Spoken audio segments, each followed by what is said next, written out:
All right. Hi, everybody. I am so excited to be here with all these wonderful Wild Wonder people. So everybody say hi. Hi. And Hi. pretty soon you will get a chance to hear from all of them and ask them questions. But first, we're going to start with some of the organizers. So I'm going to remove these instructors one by one. Thank you, instructors. We'll get to talk to you in a second. Bye, Stephanie. We're going to hear from you really soon. Bye, Christine. We'll be hearing from you really soon. And let's just talk with some of the people who are involved in the behind the scenes stuff. So I'm going to start with Roseanne and Beth. Could you share a little bit about what, let's start with Beth. Could you share a little bit, what is the most important thing that people should know about the Wild Wonder Nature Journaling Conference this year? Well, I think perhaps the most important thing is to know that this is a great opportunity for people to get to try a big menu of teachers. Many people in the Nature Journal Club have taken classes with Jack, and he is a master teacher. But we are fortunate to have many amazing teachers in our nature journaling community, including you and Roseanne here on the screen with me. And so this conference is a great opportunity for people to try all the other amazing teachers we have in our community. And actually, this conference is only a small sampling of those. We have even more that we couldn't include. So we also kept the conference price really, really low. And we did that on purpose. Of course, Jack wanted us to offer the conference for free, which was, I really wanted to do that. And I understand that would be Jack's goal in all things, is to give them all away for free. But we really wanted to pay the teachers, and we wanted to pay our conference organizers, because this is a lot of work to put on. And we could not afford to do it for free. We didn't want to ask the teachers to do it for free. So we needed to charge a small amount to cover all of our expenses. And I'm really happy to say that our attendance is such that we have been able to cover all of our expenses. So that's my number one, knowing that we've sold enough tickets to pay our bills. So I'm really glad about that. But cool. We kept the conference price really low on purpose, because we really wanted to encourage people to try this out and get a chance to try all these different classes with all these different teachers. Cool. That's super great. So Roseanne, you are behind the scenes and you're also an instructor. Have you been pretty busy lately? Could you give people a flavor? I think it's good to let participants share a little bit of all of the stuff that's going on behind the scenes to make this possible. I think sometimes when people sign up for an online event, they're like, is this really worth the money? So much stuff online is free. So give us a taste of what you're, how busy you've been or what's going on with all the work behind the scenes. Sure, yeah, and thanks for having us on. This is fun. So it's because it's virtual, maybe people don't realize that it's almost, I think Beth, you might agree, it's almost like twice as much work as an in-person event, because of all the moving parts in a lot of respects. And yes, I think Beth and I have been working flat out for weeks, and probably won't have a day off until, I don't know, what about the 15th or so of November, maybe. But that's fantastic. We're so committed to that. And I think that behind the scenes, what I've gotten to see, so since I'm setting up all the logistics and everything, Beth's the director. She's just working her tail off, getting the support we need and the infrastructure and all the admin. So I'm setting up all the structure of how the event's going to run online. I got to rehearse all the instructors and presenters, so I can tell everybody that, oh my gosh, I'm blown away by the quality of the content that our instructors and our presenters are doing. And I'm so excited, and huge kudos to Beth for curating this, because it's just incredible. The keynotes alone are worth the entire, one keynote is worth the entire price. Wow. Joe Bowler and Chrissy Hufford, oh my gosh, when I saw their present, I was just like, oh, these are amazing women, and Jack's gonna blow us out of the water, and Mike Rohde, oh my gosh, Yeah. So it's Tony Foster. Yeah, that's awesome. Yeah, that's the one I haven't rehearsed yet. So Wow, thank you so much, Roseanne. And I know you were really busy and said you only had like 5 minutes, so it's been 5 minutes. Feel free to go back to work there if you have to. Yeah, I'm still creating the platform for where we're hosting all of the classes, so I still have a bunch left to do. Great. Well, thank you so much for all that you're doing, both of you. I really appreciate it, and all the volunteers too. And I know you're really busy as well, Beth, and I really want to get to these instructors. But Beth, I had another comment for you, and Roseanne, maybe you could chime in on this one a little bit too if you feel called. But Beth, if you could just in a few words or sentences, like share like what you really think the soul of this event is, like what is really the core like purpose and meaning for people to understand that. So I created this event last year in 2019. I proposed it to Jack, and I had never created anything that size. I'd done a lot of events management, one-day events, but I'd never managed an event of this size, the size of last year's event. And I really bit off a lot more than I could possibly handle. And I was so thrilled when Roseanne reached out to be my partner last year. And she and I are just a great team. I love you so much, Roseanne. I love working with Beth. It's so much fun. We work really well together. We have really complementary skills. We both are just like all over it, on it. We are texting at 6 a.m. and it's just great to work together. But anyway, the reason I wanted to create this event is because, and the reason I created the event last year is because I love helping bring communities together. And the experience of I know what it's like to have one of Jack's in-person field trips, right? Where there's maybe 40 people there and everyone's so excited and everyone's sharing journals and there's just this electricity. And I was saying to Jack, like, imagine if we had 300 people in one room together, like what would that be like, and all these different teachers. And so I got really excited about the community event. I love to create community. And I realized this year is really different. It's not the same to not be meeting in person, but it's so much better than nothing. So we originally just decided to postpone this conference and not do anything at all this year. And then I was feeling really sad about that. And so I kind of late was like, I kind of think we should do an online conference. Are you in for it? Are you up, Roseanne? And she was like, yeah. And I was like, Jack, are you in? He's like, yeah. So I wrote back all the teachers who I had canceled for this year and said, okay, we're actually going to do it this year. Are you in? And most of them said yes. I was so thrilled because we'd already lined up almost all these teachers for the in-person event in 2020. And I'd already emailed them all to say, we're going to push it out to 2021. So I was thrilled when so many of them responded, yes, they will do an online event this year. So my hope, the vibe is just that joy, that wonder and joy that we feel when we are exploring nature, but also when we're sharing that with other people. And I realized that the online format is almost the antithesis of what we do as nature journalers. But this is an opportunity to learn from amazing people, take those skills and put them into your journal, be ignited and inspired to get back out into nature and use those new tools in your journal in a new way. So those are kind of some thoughts on your question. I'm sure Roseanne has some thoughts too. Just that, in January of 2020, I was asked actually in a meeting at the university where I work, about online learning. And I was like, for nature, no way, come on. We're nature people. You get out in nature, right? Nature. So then COVID happened and I switched to 100% online teaching. And it's been phenomenal. Actually, I see it as complementary and I see us as doing both, not one or the other. And the reason is how else could we have 1,000 people coming together without flying across the world, no carbon footprint, meeting people from, you're going to be able to talk to people from South Africa and maybe in the pencil chills and pencil miles and chills room. Or Mexico or Spain or Israel. I've seen, people from all over the world are registered.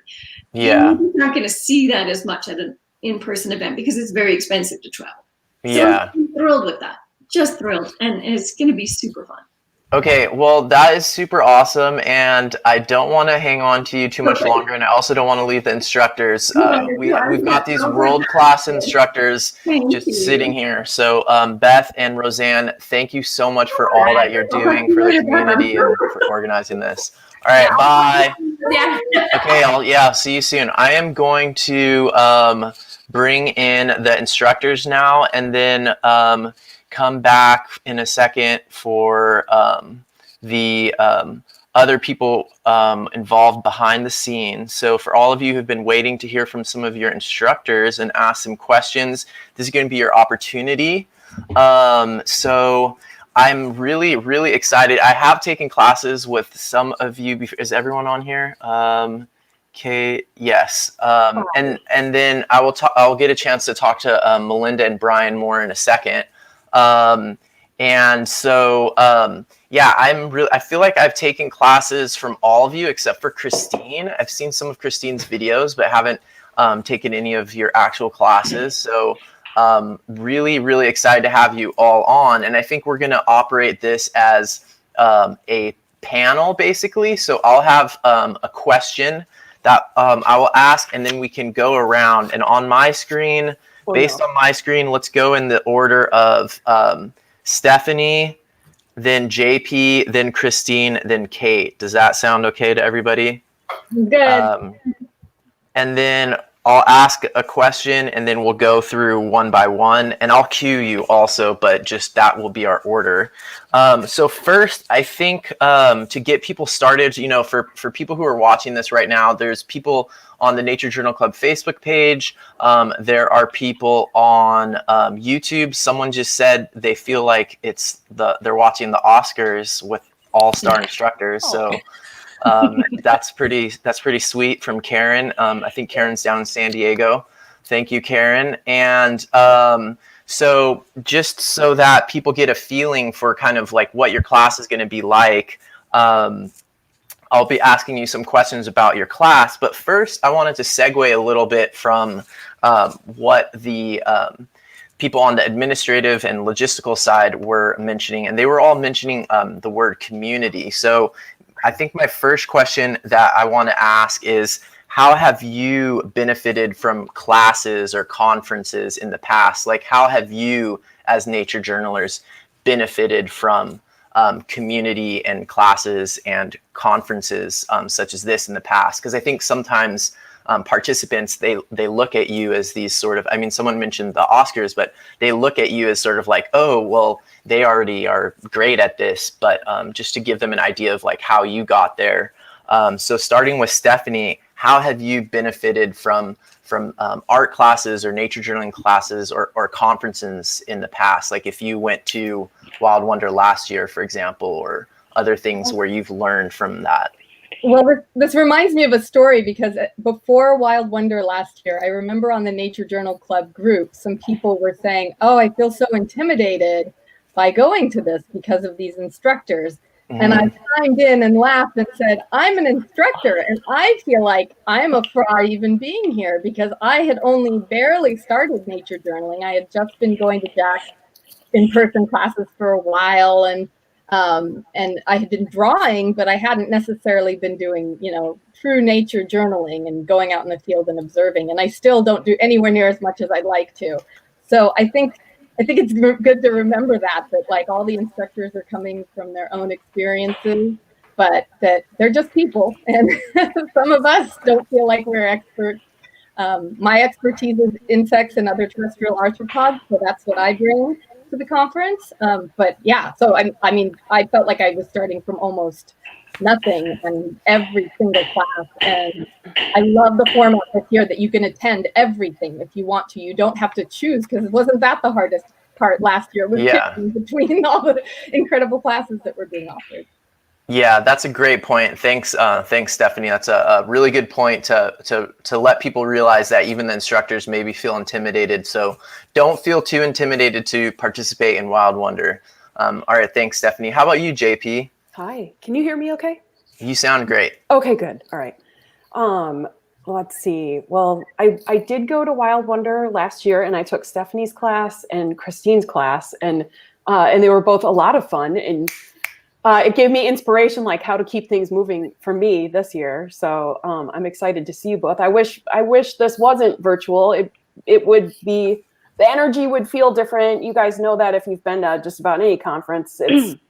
and probably Kate too, and lots of people. It's just a different energy and a different feel. And what is my takeaway? In the past, so I've done a number of calligraphy and art related conferences. Last year was my first more nature journal scientific. I've never been to a true scientific conference. I would like to go.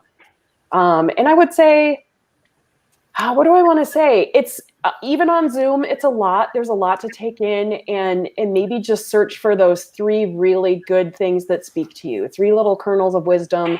You don't need to take 9 hours of notes and rehash the video. And because once you get outside, you're going to be like, oh, well, what were the 3 things I really can do today? Mm-hmm. I really appreciate meeting people. I love the community. I love the Nature Journal community and my own art community. So I feel like I've missed this whole past year seeing people and nature journaling with you and Jack in person. But I'm glad this is happening. I think it should be great. Cool. Yeah. Awesome, JP. Thanks. How about you, Chris? How about you, Christine? How have you benefited or learned from conferences and classes in the past? Sure. Well, for one, last year's conference, of course, that was so inspiring. And I was just so impressed that the very first conference was full and there were so many people and everybody was so excited and the weather was beautiful. And of course, you can't get much better than Monterey Bay and Asilomar. And it was just so heartwarming to meet our tribe, because in real life, I don't know that many people that are artists or nature journalers. I mean, most of my friends are field biologists or, that kind of thing, but, not so much the art and the science and nature and journaling together. So yeah, I was just really inspired and impressed for that. And then basically, I mean, most of the conferences I've been to have been the Guild of Natural Science Illustrators, which I'm sure some of you belong to. And I've been going to those conferences off and on for 20 years. And those are super inspirational as well. And this year we also had a virtual conference, which was really inspiring. So yeah, I mean, it's just great to meet your tribe and in whatever tribe you're in when you finally do get to meet them. And I think it makes it more real, the fact that we could meet in person last year, that now this year being virtual, we can still recognize a lot of our names and faces. And it is wonderful to have people from all over the world. I know it does seem like there's a wall between us being virtual, but like Roseanne said, I too am teaching pretty much full-time online now. And at first it seemed very strange, but when you get people in the chat, when they share their screen like here, it's as good as we can get for now. So we're lucky that the pandemic happened now of all times, because we have the technology and the streaming ability and, able to get on social media and our newsletters and share information and tell people about things.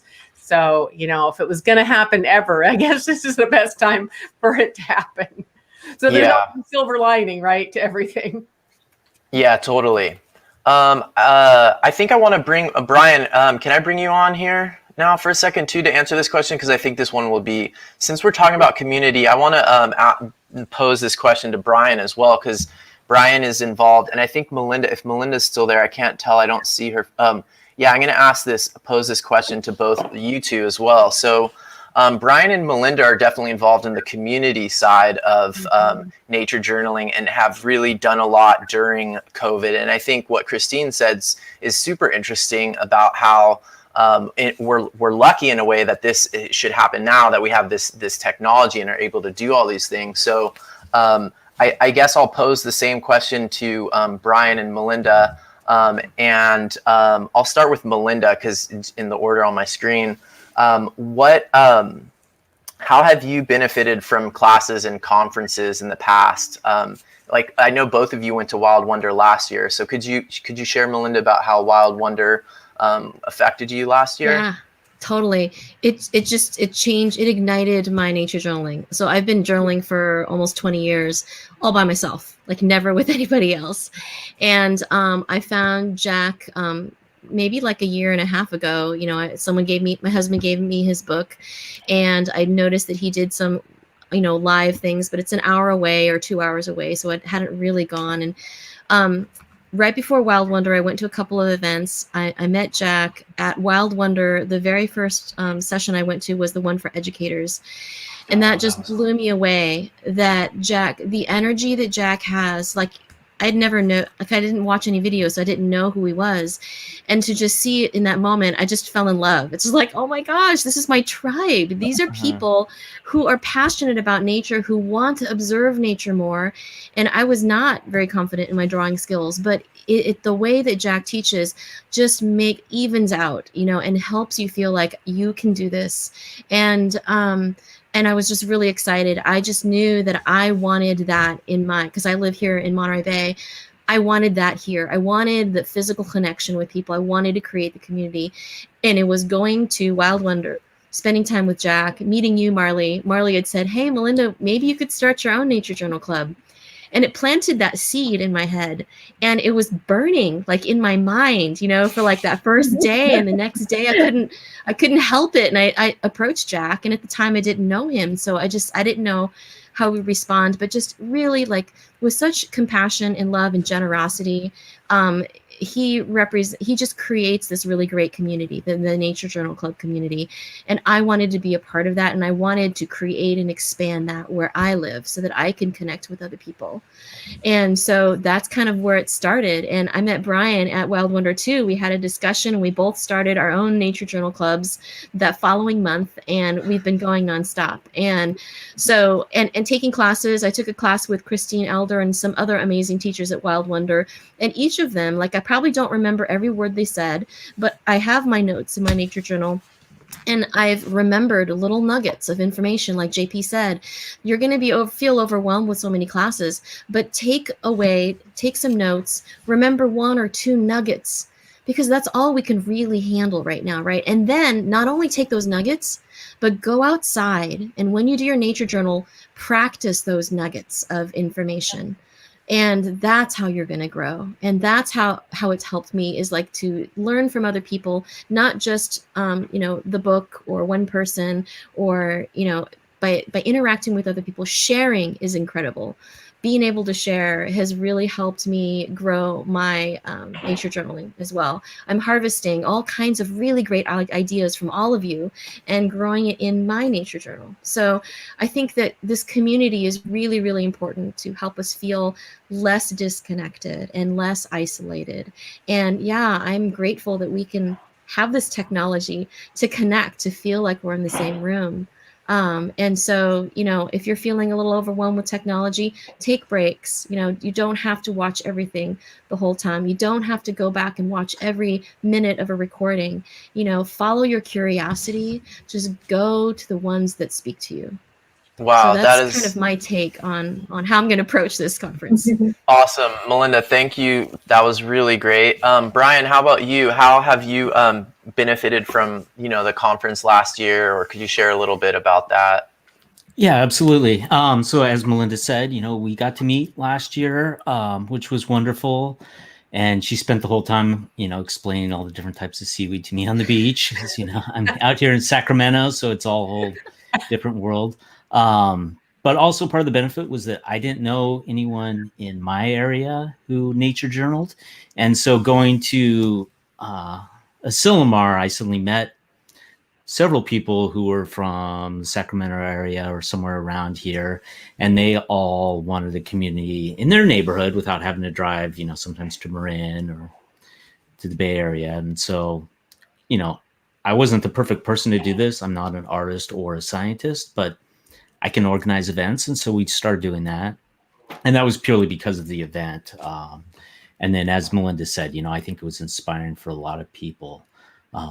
As for the technology, when Jack started his nature journaling club way back when, he really wanted to push these ideas out, right? But he was finding, I think, that when he would look at someone's journal, if he would flip the previous page would be the last time they met. And so he started doing the technique classes once a month. So at least people would draw twice in a month. And now you have Jack at least twice a week. And so there are some things you can do. You know, you can't get outside in nature together necessarily, but there's so much we can do technique wise, or, you know, thinking about how we talk about numbers and quantification in our journals in a way that we can't do in person. And so I think it's been a tremendous learning experience for a lot of people. And, you know, we talked about this with Melinda, but you just learn a tremendous amount in such a short time, and everyone's creating so many pages, and that's really a value of it. It's also worth saying that you're teaching too, Marley. And so, you know, that's also another wonderful person we can mine for information. Cool. Thanks, Brian. Great to hear from you. And also want to mention that we've got Heather in the comments section on YouTube saying that you're a fantastic artist and a great teacher, Brian. So people definitely appreciate the Great Valley Nature Journal Club that you've been doing. You and Melinda have both really been holding it down on the Nature Journal Club chapters during COVID. I must say that I kind of dropped off with the field trips that I was leading in the North Bay during COVID. But yeah, people are doing some great stuff online. So really appreciate that. And good to hear from people about their experiences. So now let's go ahead and do a round with the instructors and get a little bit information about your class. So let's give you each just so that we don't have anyone sitting too long, but let's give each of you about like, I don't know, like 7 minutes here. Oh, 7. And we'll start with Stephanie. So go ahead and unmute yourself, Stephanie. I might be at a... Yeah, you may have seen me futzing around earlier, and that's because I had brought a bug out early and a little too early, and then it was getting scaly. Yeah, I thought I saw you. You know. Wait, I have to ask real quick. Is it Crumpet? It was on my back. I want to see Crumpet. What? I was hoping it was Crumpet. It was Crumpet. So when I was asked to do the conference last year, Crumpet's on the floor. When I was asked to do the conference last year, I thought, well, what can I offer? I'm an entomologist. I'm a PhD entomologist, and I have a business called Beetle Lady where I do educational programs for all ages at libraries and schools and community groups, docent groups at wild spaces and things like that. And one of the things I do is I have lots of live bugs. I have all these cages right near me of tarantulas and beetles and whatnot. So I thought, why don't we do a figure drawing class like people do in art school, where they go and they draw a model and they all are drawing the same model and they learn about drawing it. Because one of the things that's intimidating, I think, for a lot of people about nature journaling is, and I certainly feel this way, especially when it comes to vertebrates, is you go out and you see them, but do you have enough time to draw them, right? And I know there's a lot of tricks, and there's going to be some great classes that help with that. But I think maybe even more so with insects and spiders and things, even though they're so ubiquitous and easier to see than some of the other animals that you might see out when you're out in nature, right? So I wanted to give people models. And so this is Crumpet. Crumpet's he is a Barbados whip scorpion. And I know I'm saying the word scorpion, so you might wonder why he's on my hand, but he's actually a stingless animal. They're actually a pseudoscorpion. So basically last year I passed out different harmless bugs like this and let people draw them. Now this year we're going to all be drawing the same ones, right? So my plan is to have 3 different models. I'm thinking about a 20-minute session with 3 different models each. And I think a cool thing that we can do this year that we didn't do last year, different groups had different bugs. So they over at that table had a Jerusalem cricket, and they had a darkling beetle, and they had a tarantula. And I was running around like wild during the class trying to answer questions about these animals. This year, what we're going to do is I'm going to have 3 different models that are going to come out. We're going to do a little instruction on basics of how to draw arthropods and common mistakes people make. Jack talks about a lot of these in his classes, like where do you attach the legs, what kind of symmetry they have. So I'm going to do some of that in the beginning as an intro, but then we're going to launch into basically live figure drawing of arthropods. And when I have out an animal like Crumpet, I have a iPivo cam here so we can get a good, nice shot of it, so it's not just on hand. And I'm kind of thinking what will be really great is imagine going nature journaling with an entomologist next to you. You can ask all those questions, right? You can ask, wow, what does it eat? How long does it live? Is this a male or a female? What's that part for? What did that evolve from? And I'm right there to answer it. So that's kind of my idea, is that we'll get to look at the animal, observe it, and live ask questions, and all learn from each other because somebody's going to think of a different question. And I've done a little bit of this with some of the local nature journalers, because one of the things I started after last year's conference was a local bug drawing day at my house where people could come and draw my bugs live and pinned bugs as models for their nature journaling. And that was such a great community, and I miss it so dearly. And so, yeah, that's kind of the gist of what I'll be doing. That's awesome, Stephanie.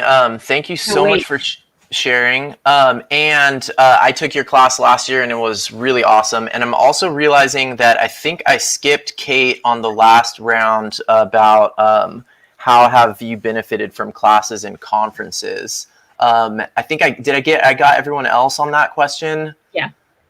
Okay. Yeah, Kate, super sorry about that. Go ahead. How have you benefited from conferences in the past? And you were at Wild Wonder last year, right? I was, and like many folks that were also at Wild Wonder, we all had the privilege of geography. Many people did travel in, but it was, I live in the Bay Area, so I've had access to some of the nature journaling in-person events for a long time. One of the things, though, that I think was a different characteristic, which Beth spoke about, is it's that community participatory experience that we all share and value so much that unlike other conferences, so I come from the product design and technology world, we have a ton of conferences.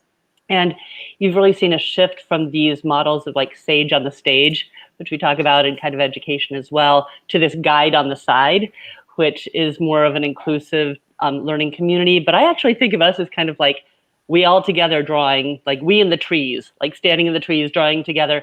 And so the exchange of information is really what makes that compelling. And looking at people's work, whether it's something they've just created with a prompt from someone who's facilitating, or something, that page right before that, as Brian referenced, that they did whenever, I think it allows us to expand our vision of what's possible because we get to see the world through other people's eyes. And I think one of the characteristics of people who are facilitating the session this year are they might be specialists. You might be a PhD entomologist or a scientist or a lifelong artist or a calligrapher. But what I really love is the specialness of everybody who comes to the event and their ability to show. So I'm excited about things like Avea's Pencil Miles and the opportunity to maybe do some show and share, because when we see each other's work, we pick up on things that we learn and we can reflect on. So that's what I benefited from last year, being able to see a wide variety of participants, from first-timers to people who've been doing this for many decades.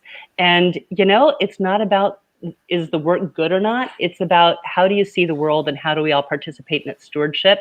And I love that feeling.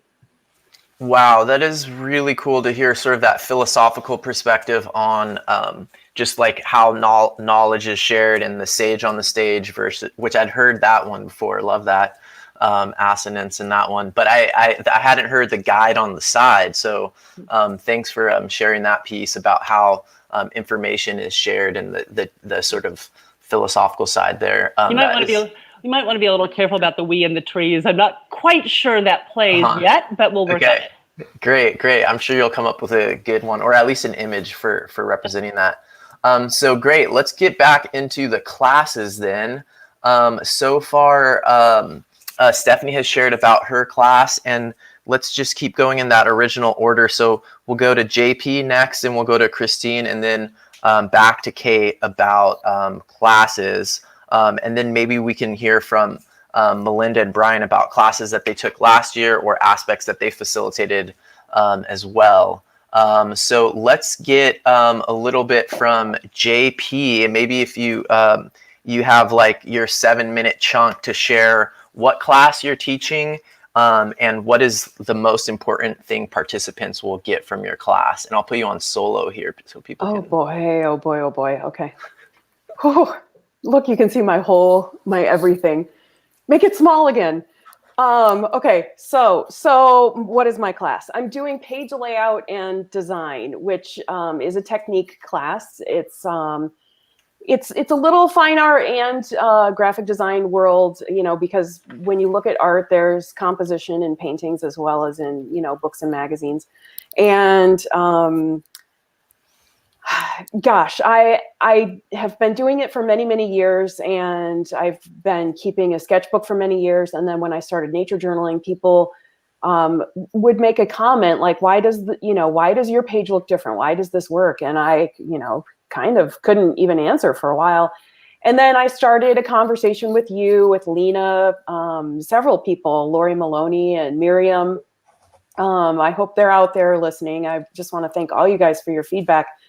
So I've started talking about this more in the last 2 years, and then it became realized that this could be a class tailored for nature journaling. It does not cover the whole history of book design, graphic design, painting or any of that. But the kernels of wisdom that you'll walk away with are how your eye moves across a 1-page spread, a 2-page spread, some tricks for laying things out. It's a tricky thing to do, words with images. And I have personally struggled with that. I was trained as a fine artist, and I really empathize with people who are like, I'm not used to writing on top of my drawings. And I think the reverse is true. I think there are a number of people that come into nature journaling who are writers, or they're in the scientific field and they're used to data and notes, but they're not really used to having to accurately draw a bird's foot or whatever. And so the drawing is very intimidating for them. And now we're trying to marry all these things together.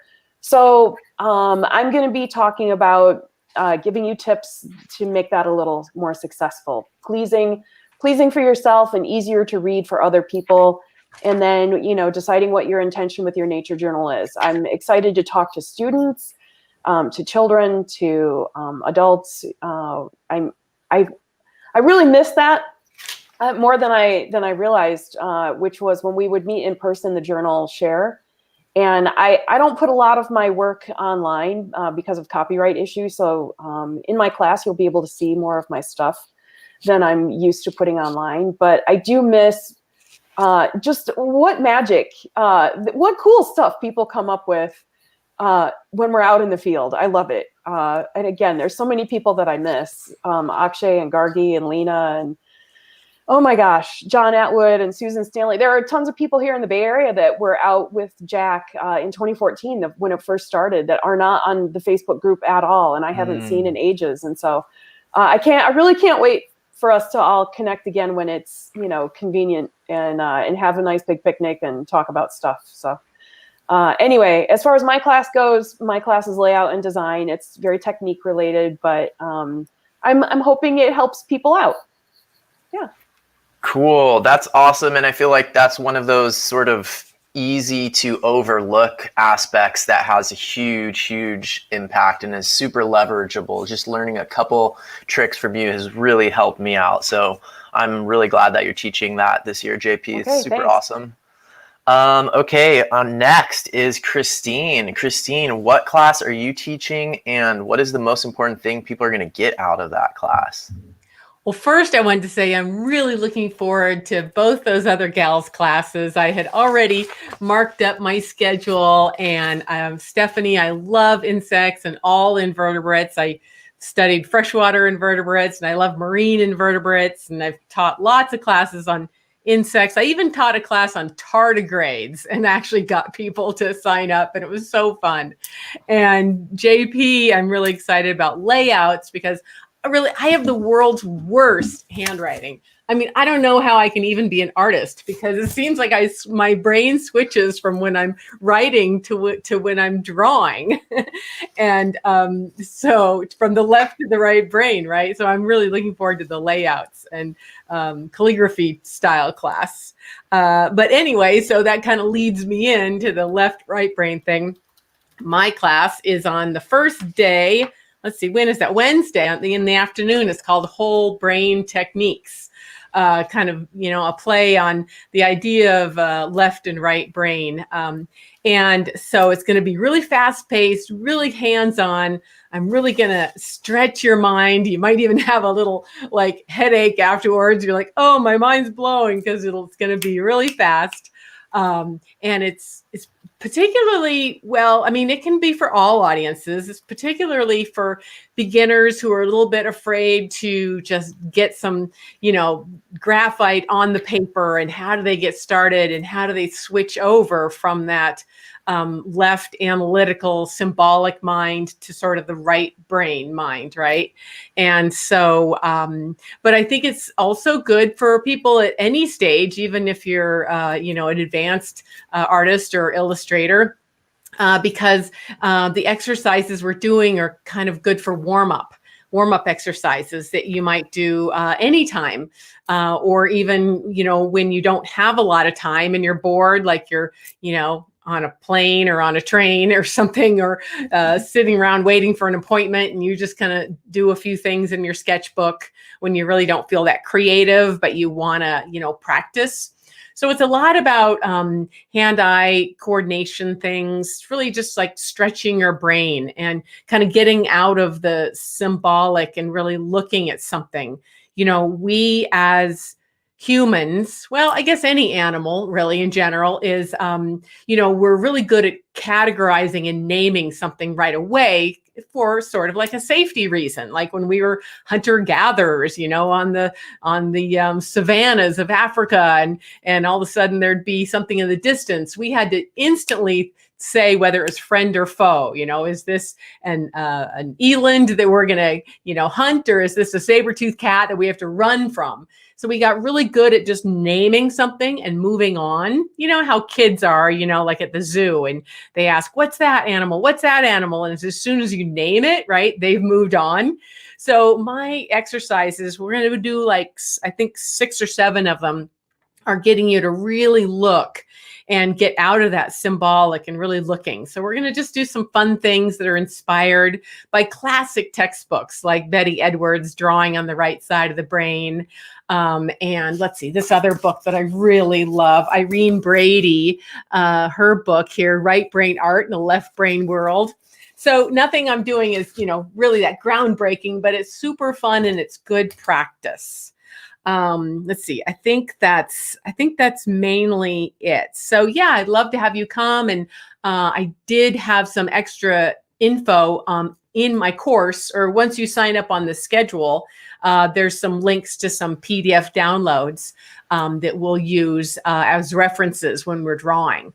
Yeah, so I think that's it. I hope it's going to be fun for everybody. And I've taught this class a few times. In fact, I taught it last year, kind of a different version. And I guess that's one reason they chose it again this year, because I got lots of student feedback about it, that people really liked it. So great. That is awesome, Christine. And it looks like there's some feedback in the comments on YouTube, people saying that you helped them a lot, and that your left brain, right brain class is really useful. So a couple people, Elaine Bishop on YouTube, Heather Krellin also said that you helped her a lot in drawing. I know Heather really appreciated your 50 days that you did at the beginning of quarantine. That was an awesome thing. Elaine Bishop is asking about the name of that book again. Maybe I'll just post that. That was, what was that one called? Yeah, go ahead and just hold it up there. Illustrating Nature.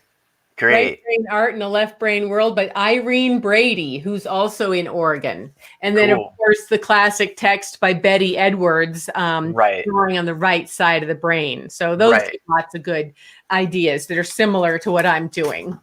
Awesome. Cool. Thanks, Christine. And then next will be Kate. Let's hear from Kate about the class that you are going to be teaching this year. Sure. So I am teaching something called Page Breakers, which follows very well on the heels of Christine's work. In fact, if you take a look at the overall layout of the schedule, you'll see that on each day of Wednesday, Thursday, and Friday, there's kind of a general practice work that would be appropriate for people who are just getting started, or for people who are feeling like they need a sense of freshness. They might be doing this for a while, fall into some routines, and they're looking to break out of that. And so these kind of general courses, so the Whole Brain Techniques is on Wednesday, and Drawing Fundamentals with Jack on Friday. So I'm in the middle, and I'm going to be leading a session on Page Breakers. And this title came because there's been quite a bit of conversation around what do you do when you just are starting a page, whether that's a blank page or a blank journal. Marley, I know you did a wonderful Nature Journal show in January about how do you start a new sketchbook. And one of the things that has been happening at least in my nature journal practice during COVID, is that there's increasing kind of struggle to get out the door and to continue this nature journaling practice. And so what I was looking at was some ways to integrate some of the techniques to make it just drop dead simple, immediate, and build a new habit around starting. And so that's what I'm going to be sharing, is some of those experiences. Just as a little bit of a kind of a visual note, I'm pretty experimental. I have what I like to think of as kind of a rambunctious nature journaling practice. Get that out of there. And so I do things like plant portraits. I have quite a bit of observations on those. That's one that would be considered fairly well rendered. I do a lot of stuff that's just pen. This is the coleus that unfortunately is a potted plant that like jumped and killed another one of my coleus. So I tried to, capture that. But one of the things that I really found was that it's hard for me right now to get started more immediately and quickly. So what I looked at is my background as a fine artist and as a sketcher in general, at some of those really solid techniques of negative space and rapid sketching, things that would be considered studio practice that help us engage with curiosity, and how can we routinize bringing those out into the field with us. And by field, I mean, nature journaling out in wilderness, nature journaling at the top of a mountain, nature journaling at the park next door or in your front yard, or nature journaling, at your kitchen table if you're drawing something like a ginger sprout like I'm doing here. So for our course, for the time together, people just need some paper and a pen. That's all you really need. You will not need an eraser, because we're just going to be working on freshening up and kind of warm up types of skills. I'll have some templates that you can download in advance. You can also draw them. They're incredibly simple. That's part of the design of this. And bring something that you want to draw from, something that you think maybe you could spend a little bit more time seeing. And the kinds of things that we'll be creating are very kind of basic. Like we say, it's not that any of this is groundbreaking. What it's groundbreaking is if it can reduce that time of struggle or question or anxiety, or if you feel it, fear about what am I going to do when I say I want to start nature journaling in this session, and then what it takes to actually get into that flow. That's the dip that we're trying to fill. And I've had a lot of fun kind of curating these practices together, and I'm excited to share them. That sounds awesome. I love the idea of eliminating some of those early obstacles to get a nature journaling session started, because I think that's really important, going to really help a lot of people. Okay, great. I think next I wanted to hear from Brian and Melinda about some of their experiences taking classes last year, and any other things that they want to share, because both of you are behind the scenes, right? Maybe we could even just hear a little bit. How about we start with Melinda? Melinda, are you ready to talk a little bit? We could. Yeah, I can share. Yeah, maybe you could just share a little bit. I'll ask the same questions to both of you, but just share what you're up to behind the scenes to make the conference work, and then what are some of the classes that you're excited about for this year? Okay, so what I'm doing for Wild Wonder is I am organizing the moderators that we will need for every class. It's on video. So we have a team of volunteers who are spending their time to be helping with Zoom questions and Q&A behind the scenes. So they're actually not going to be sitting and taking in content during the classes. So they're sacrificing some of that time to bring this to you guys. And I'm going to be in every class to make sure, along with Roseanne, I'm not the only one, a bunch of us, to make sure they all run. So I think as far as the content goes, my focus is really going to be on all the participants, all of you, to make sure that you are getting the best experience, and so that the instructors can share their magic and their gift to you. So before the conference, what I'm doing is helping to organize the volunteers. I'm supporting Roseanne and Beth with working things out out lots of emails and lots of reading and research and trying to put things together in a way that is helpful to the moderators so they know what their role is and so they feel supported and know what they're doing. So yeah, that's my job kind of behind the scenes to make it work. So it's kind of like, this is the kind of job where if you do well, then nobody notices. But if you drop something, then everyone looks over, right? So I'm hoping that it goes streamlined and everyone has an amazing time. We have a lot of us that are behind the scenes, making this experience work. So that's what I'm doing. And was that, you want to ask Brian about his question before I go back? That was awesome, Melinda. Thank you so much. People are commenting, so I had to share that comment. People really appreciate what you're doing. How about you, Brian? What are you doing behind the scenes? About the same as Melinda. We're all just trying to answer any tech questions that come in. So if you're a participant, you have to sign up for classes on Sched, that platform, and make sure you do that because otherwise you won't get to watch them. And that would be a waste. And then just, figuring out times when we can all volunteer. So if you're a participant in any of the classes, the Zoom sessions will be webinars instead of the normal format that we're all used to. So you'll have to have you'll have a Q&A box, and so you can ask a question through that, and then somebody like Melinda or I will then communicate that to the instructor. And so it's going to be a little bit more streamlined than a traditional class. And so you just need a lot of people to help with that. And so that's what we're doing. So I think there's a lot of that.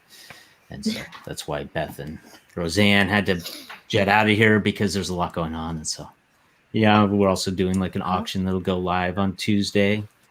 I believe it goes live on Tuesday. And so there are a lot of wonderful donations, some from companies, but also from individuals who are, making a quilt or, doing a drawing or something. Can't say anything, but there's a lot of wonderful stuff. That's really great. And so, Melinda, what do you think is something about the behind the scenes? Like, if there's one thing that you feel like all participants should know, what would you share with them, or what would you want them to know about what's happening behind the scenes? Oh, that it's kind of like a big factory, like you don't see it when you go on, you click a button, like you click a link and boom, you're in the class. But there are so many little pieces that need to get planned ahead of time. And even during the conference, I'm pretty sure there's going to be some conversation between the staff people trying to scramble to fix things so that you don't experience any problems. So just know that if there is a problem, that there is so much work, going on behind the scenes to make sure that all gets taken care of. So if there is a problem or a delay, just taking a few breaths and having some patience, that would be really great, because just know that, Beth and Roseanne have done an amazing job. They're so thorough. They've researched and done so much work that I'm pretty sure it's going to go smoothly, but with so many working pieces, it's hard to know. So maybe just sending everybody some love, right? So that this all goes smoothly and that everyone can enjoy this with some peace. Because there's a lot of this energy of really trying to scramble. But when you come to a class, just be present, turn off your phone, turn off all the other distractions, and just be there to receive what the instructor is offering you. Wow. Thank you both so much. And I know that you're really busy. So thanks for joining in here and sharing about what's going on behind the scenes. And if you want to check out of this chat, that's fine. But if you want to hang out here, that's okay too. And I'm just going to do a couple more questions with the instructors. So thanks a lot, Melinda and Brian. You're both awesome. Bye. Marley, can I ask Brian a question before yes. he goes? Okay. A question for Brian. For those in the community who still would like to donate to the auction, is it too late, or are we able to still? I think you can certainly do that. Just email me or Beth or Melinda, whoever you have. Sooner the better. Yeah, okay. that's fine. We'll work it out. Thank you. Love it. All right. Bye, you two. I'm going to remove you from the stream. And then I'm going to do a couple little quick rounds here with the instructors before we finish off. Is everyone doing okay on time? Christine, are you okay on time? Yeah. Okay, so we're going to keep our same order here. but go a little bit faster. Maybe there's like a page, a journal page, or an example, or some type of thing that you could show as sort of like a visual tidbit, because we've been doing a lot of talking. So for people who are watching and want to get a taste of like your style or see just a couple pages from your sketchbook, I'll go in the same order: Stephanie, JP, Christine, Kate. And if you just have like a sketchbook or nature journal that you could flip through a few pages of, that would be super cool for people to see that. Is that something? Yeah, Okay. All right. good. Are you ready, Stephanie? I am. I went and grabbed it. I don't have a lot of my books are in a cabinet in the house. I'm in my outside office, but yeah. So I do all sorts of styles. I have. I've been doing Inktober, and a friend of mine, Megan, suggested. Ooh, it's really bright. Yeah, that's better. She suggested that I do the regular prompts, but do insects. So those of you who are doing Inktober right now, this is the first day is fish. So I did a silverfish, and the second day was wisp. So I did, in fact, here's an example of entomologists always learning. I had said this was an owlfly, and I forgot that there were things called spoontails. And so it's actually a spoontail, which is a different family in that same group. And then I just finished my bulky beetle here, because bulky was the prompt yesterday. But I do all styles, like those are quicker ones to get them done for Inktober. These are some prints of some drawings I've done of different beetles. And then sometimes I have fun artistically with it. Like here's one I was recently playing along with a lot of different styles and was doing some more abstract type of things. So yeah, and basically I'll give you some tips and you get to draw on different styles, and yeah. Great. Yeah. That's awesome. Thanks, Stephanie. I have some pages from when I took your class last year, and you let us draw your tarantula, and there was like these beetles, and I love how you explained that these beetles are okay even for like 5-year-olds to handle because they're so indestructible. Yeah. You don't worry about them. So that was a super fun class. All right, JP, do you have any journal pages or anything of yours? We're doing sort of just purely visual, get people's creative juices flowing instead of just talking so much. Give some visual stuff for people to look at. Ooh.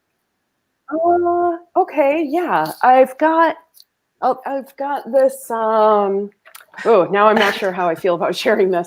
I took a California naturalist class this past year, and I keep many journals, sketchbooks going at one time. So this book was very specific for my sit spots for that class. One of the places that I enjoy going is over to Mare Island. Let's see here. And there are many abandoned old military buildings. And there's many new things too. I don't want to mislead you on this. But this is an abandoned building the Navy used to have, and Touro University has taken it over. And I found this is the most crazy, amazing bug find, Stephanie, that I feel like I've ever seen. A giant feral honeybee situation. And I've been watching all summer these giant, probably 10,000 for each of these giant honeycombs being built. So anyway, so I'll just flip through this. So let's see. Sometimes my pages end up, like this. Sometimes like this. This is from one of my online classes. Ed Abbey, gotta have Uncle Ed. Sometimes, like here's another one where I just saw goats and I had to stop and draw goats with my blue pencil. So that's one. Show us the page in the back of your book where you have all of your people are always like, what is that? What is that? Here's a page from the back of the book. I have it in almost all of my sketchbooks. Are you going to talk about that in your class? Yeah. Yep.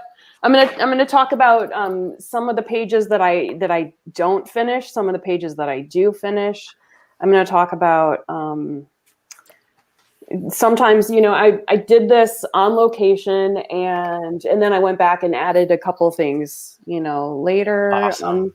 On location. Sometimes I'll do, like, I want to find one with lettering. Okay, so you were with me on this day when we were at the Bohart together, and I did all of the drawing and most of the notes, but I think I went back and dropped in like the tray, and I did some lettering later. So every now and then I get lucky and I can touch up my pages later. So it just depends.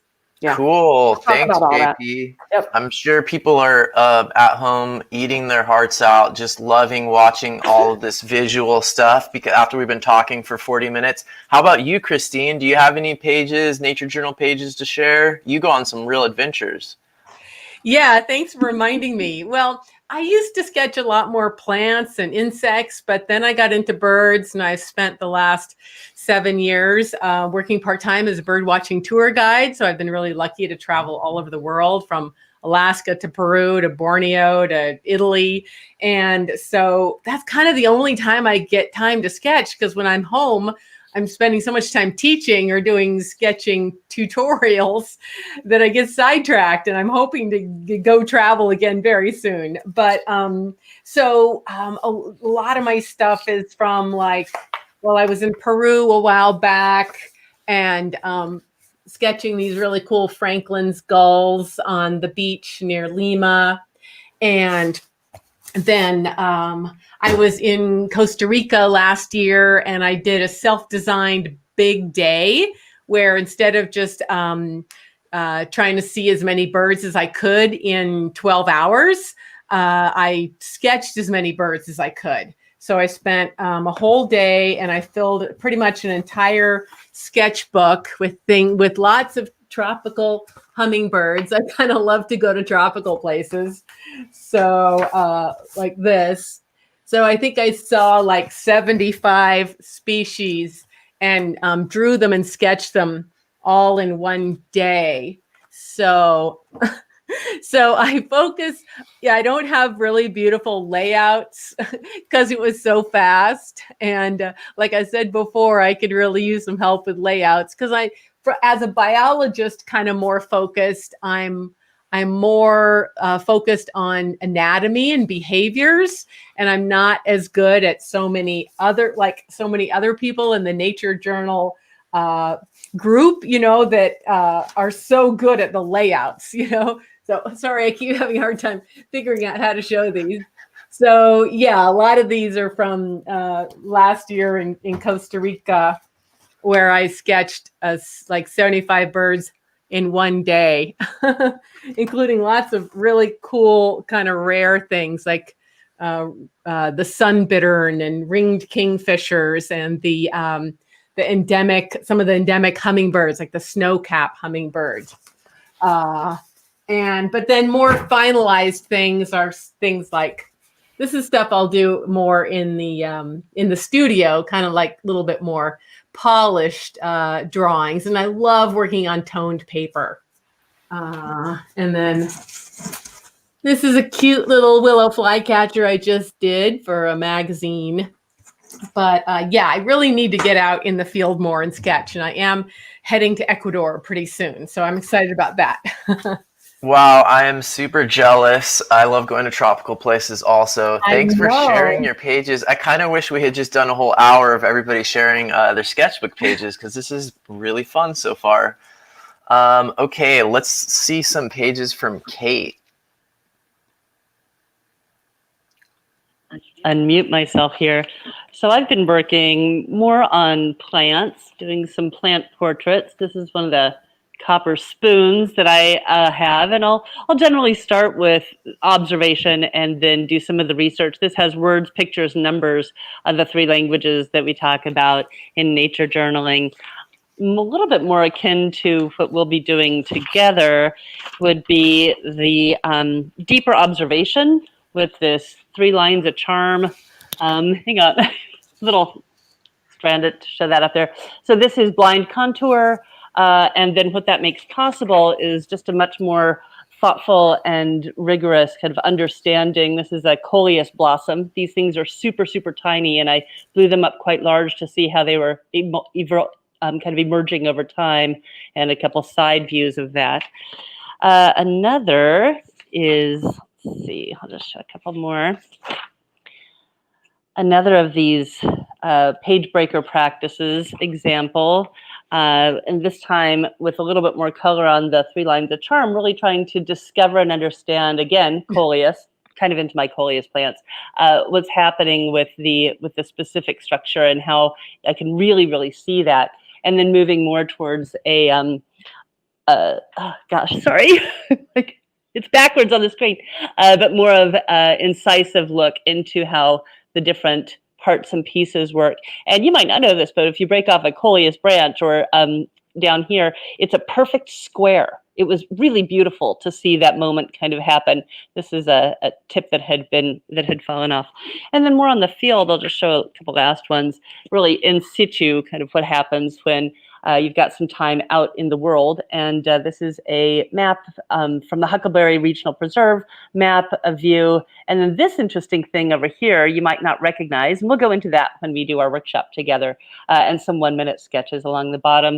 And then getting a lot more experimental. Again, to me, sometimes it's less about the fullness of the rendering is the interestingness of the observation, really trying to understand things. These are some stick figures of trees that I was working on, again, with a 1-minute sketch practice. So that's what I've been up to.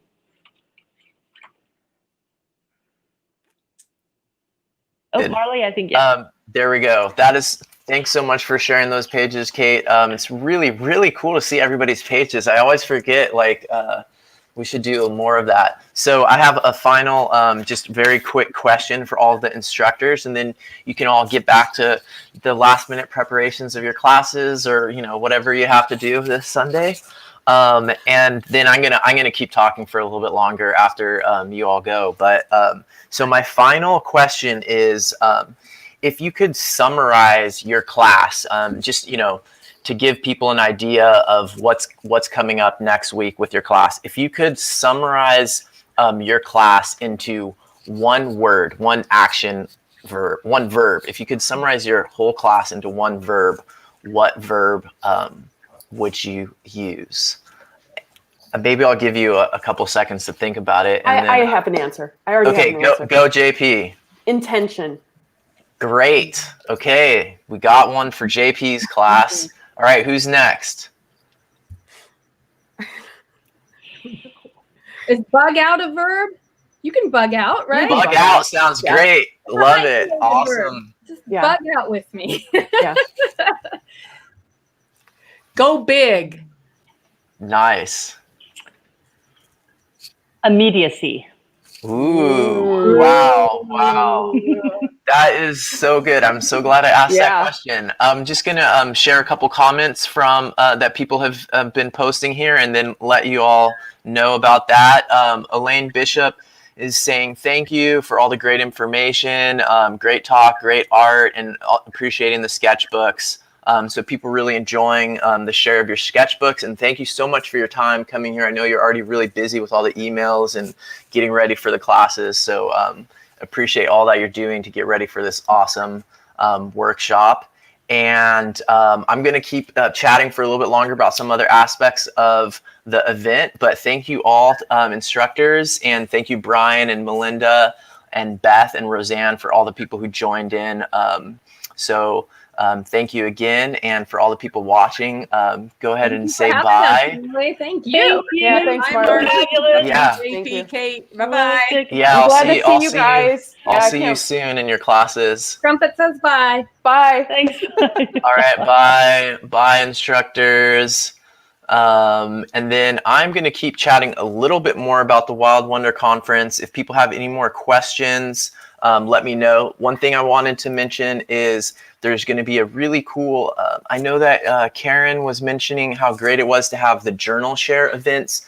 Last year at Wild Wonder, everybody had their journal pages out on the table, and you could just walk around, and there were so many amazing ones. I think I spent a couple hours, and I think we had snacks, and there was wine and beer, and all kinds of cool cheeses and stuff that people could snack on and walk around and look at pages, and that was super fun.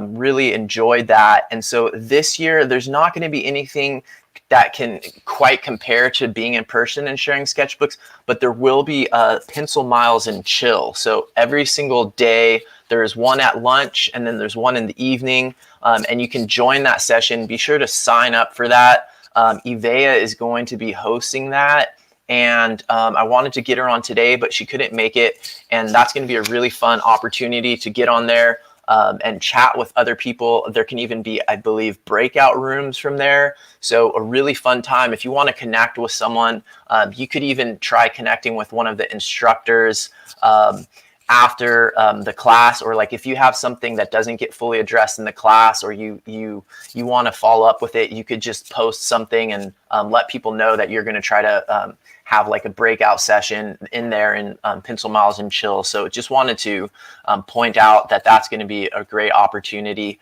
Jack's also going to be doing these challenges every day. So make sure that you engage in this event actively.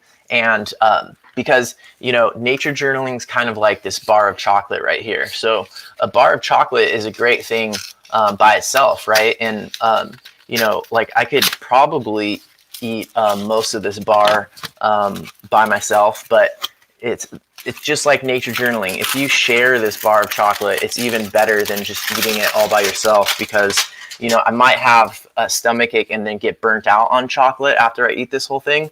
But if I share it with a bunch of friends, you know, then we can all have fun together, and it's a lot better. So I'm going to eat some of it right now, but I'm going to save the rest for the Wild Wonder Nature Journaling Conference coming up in a few days. There's still a chance for you to get tickets. It might seem like a lot for an online event, but you now know how much people are putting into this. The instructors, there's people volunteering their time to go into this event. There's all these instructors. We have tons of emails, not to mention like preparing our actual classes. So people are putting a lot into this. You saw how much Beth and Roseanne are working, and today is Sunday, my friends. So don't eat the bar of chocolate all by yourself. Join the Wild Wonder Conference. Come learn a lot from all these world-class instructors. There's going to be Mike Rohde is going to be there. He's like one of the main sketch note teachers in the world. I think because it's a virtual conference, we're able to get even more people who normally wouldn't fly all the way out to California. So we've got people in Australia. Beth Ann Burton's going to be there. All kinds of amazing people who go out on like cool nature journaling adventures. We've got a couple people from Stanford talking about geology. But don't burn yourself out either. It's going to be a long week. So make sure you take naps, you know. Make sure you eat well. Don't just eat chocolate like I am. But I will see you there. I'm going to be teaching a class on mindset, because I think that is really important, and we don't talk about it enough in the nature journaling community. I'll be talking about that, and my class is on the first day. So I'll see you there. This is going to be an awesome conference. Everybody who joined in for the live, thank you. It was really fun. Thank you, Kit, Wendy, I can't pronounce your YouTube name, sfavru12. Elaine Bishop, all of you, Karen, all of you who joined in on the chat. That was super fun. Heather, good to see all of you. And I will see you soon at the Wild Wonder Nature Journaling Conference. Bye. I have chocolate on my teeth.